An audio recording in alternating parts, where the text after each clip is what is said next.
We at Reform, a party that is alive and kicking, very much enjoyed your speech on Monday. You seem to be learning a very great deal from us. But can I encourage you, please, to go further as a matter of national security? As a matter of national security. Over the weekend, an illegal immigrant from Iran, who we believe came by boat, was arrested in the north of England on serious charges of terrorism. Since the speech on Monday, 1,000 young, undocumented young males have crossed the English Channel. Does the Prime Minister agree? Now is the time to declare the situation in the English Channel as a national security emergency. Mr. Speaker, the situation is serious. The last government lost control of the borders. We are taking powers. The Borders Bill, precisely to his point, the Borders Bill is the first bill to give terrorism-like powers to law enforcement, precisely so that we can get in before the crimes are committed, before people get to this country. That's right. This is the most far-reaching provision ever for law enforcement to defend and secure our borders. And that's why it is extraordinary that he, of all people, voted against it. And sooner or later he's going to explain it.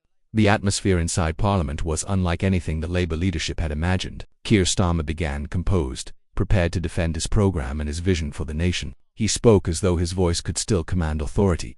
Yet suddenly the facade slipped. Across the chamber, Tory MPs erupted in derision, their disbelief bouncing around the hall. This was not courteous amusement, it was harsh, scornful laughter, the kind reserved for claims so outrageous, so detached from reality that they insult the intelligence of the very people they seek to persuade. In that instant, the Labour platform, marketed as a serious agenda for renewal, was revealed as little more than a polished illusion. Starmer, usually unshaken, faltered, his tone cracked. He pushed on with scripted remarks, recycling promises of prosperity, stability, and fairness rehearsed for months. But each phrase landed weaker than the last because the room had already tuned out. The Commons had become a stage where Labour's storyline collapsed in real time, and the crowd wasn't buying it. What sharpened the humiliation was the reminder of past betrayals, declarations filled with pledges later proven impossible.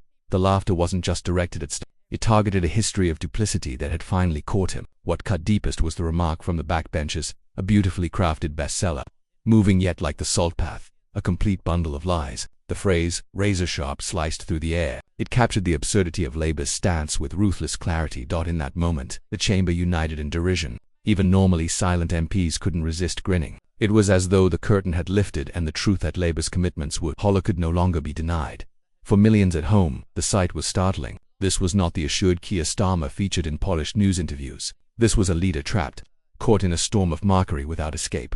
His attempt to salvage dignity was drowned out by roaring laughter and whispers of betrayal. How could a party once claiming to defend ordinary citizens reduce itself to a national punchline inside its own parliament? How could they demand trust when their own words were treated as farce? And here lies the true danger. When politics collapses into parody, when leaders are mocked openly on the floor of the House, it reveals something darker than embarrassment. It reveals disintegration. The laughter wasn't aimed at one man alone. It was aimed at an entire movement collapsing under contradictions. Beneath the ridicule lay a message. The public is not deceived, and the opposition cannot continue hiding behind speeches and slogans. If their program was meant to outline Britain's future, that future now lies shattered, exposed as fiction. But this is only the beginning.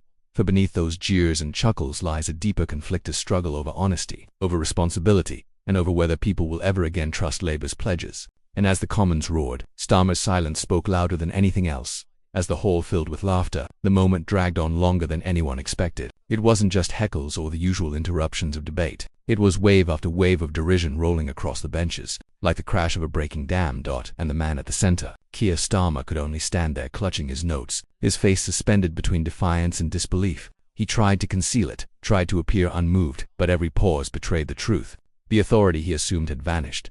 The Commons thrives on theatre, but this was no rehearsed play. This was raw, unscripted humiliation broadcast live to the nation. What makes it devastating is that it wasn't caused by scandal or ambush. It was triggered by Labour's own message. The programme, meant as their greatest asset in defence against criticism, had become the weapon used against them. It was ridiculed not for minor flaws but for being wholly implausible. When a party's central document is laughed out of the chamber, the consequences reach far beyond embarrassment. It means trust is broken, perhaps permanently. Across the benches, MPs who once regarded Starmer's words with caution now dismissed them with contempt. Some shook their heads in disbelief. Others leaned back in their chairs, smirking. whispering to colleagues as though they were watching a drama turned farce. The speaker tried to impose order, but it was too late. That laughter had uncovered something that could never be concealed again. Parliament itself no longer values Starmer's voice, and without authority in the Commons, what chance is there of regaining credibility in the country? It's crucial to grasp what this kind of moment means in politics.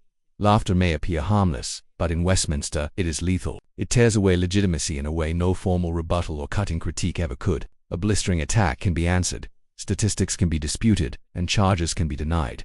But laughter, once the House is laughing at you, the contest is finished. You are no longer regarded as serious, no longer treated as a leader.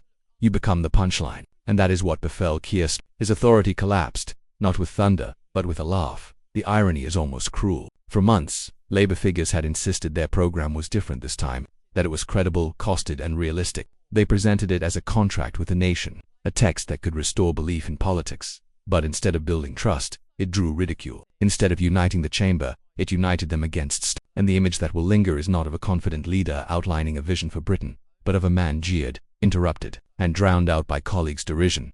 And yet this laughter carried a dangerous undertone, because behind the humour lay anger, behind the jokes lay fatigue. Many MPs, and much of the public, are weary of hearing recycled pledges, only to learn later the numbers don't add up, the policies cannot be delivered, and the truth has been stretched past recognition.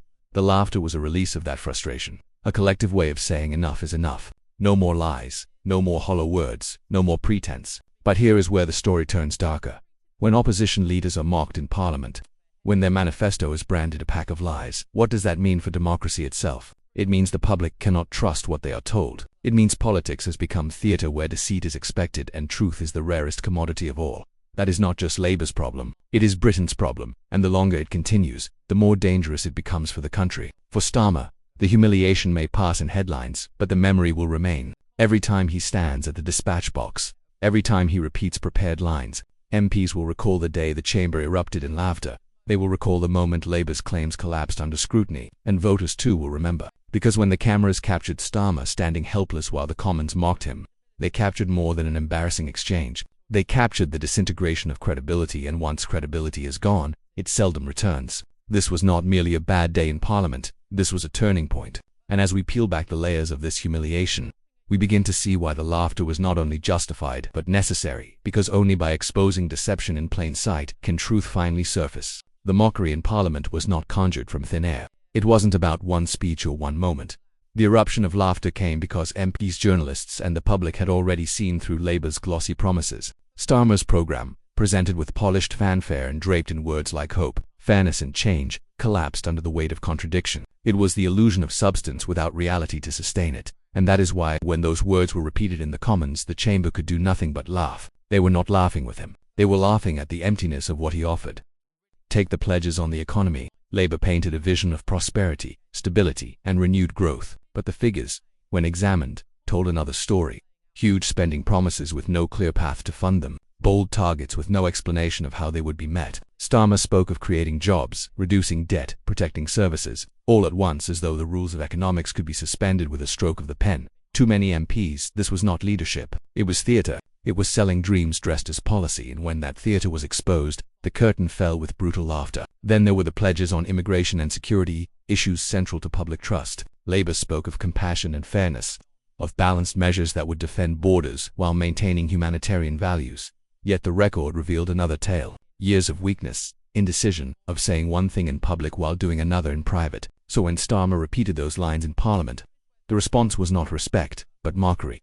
Because everyone knew the words rang hollow. Everyone knew the public had heard these vows before, only to be disappointed. Even the much-praised commitments on health and education areas where voters desperately seek hope were received with skepticism. Starmer promised shorter waiting lists, more teachers, better outcomes for every child. But where was the funding? Where were the details? How could a government that had repeatedly failed to meet its own targets suddenly deliver miracles overnight? The Commons, seasoned in the craft of politics, recognized the trick for what it was, a performance. And once the performance was stripped bare, it became comedy. This is why the laughter cut so deeply. It wasn't random heckling. It was a collective verdict, a judgment that Labour's words carried no weight. It was MPs signalling, not just to Starmer, but to the whole country, that the pledges being made were not only naive but deceitful. To brand the manifesto a total pack of lies was no exaggeration. It was the blunt summary of how far trust has collapsed.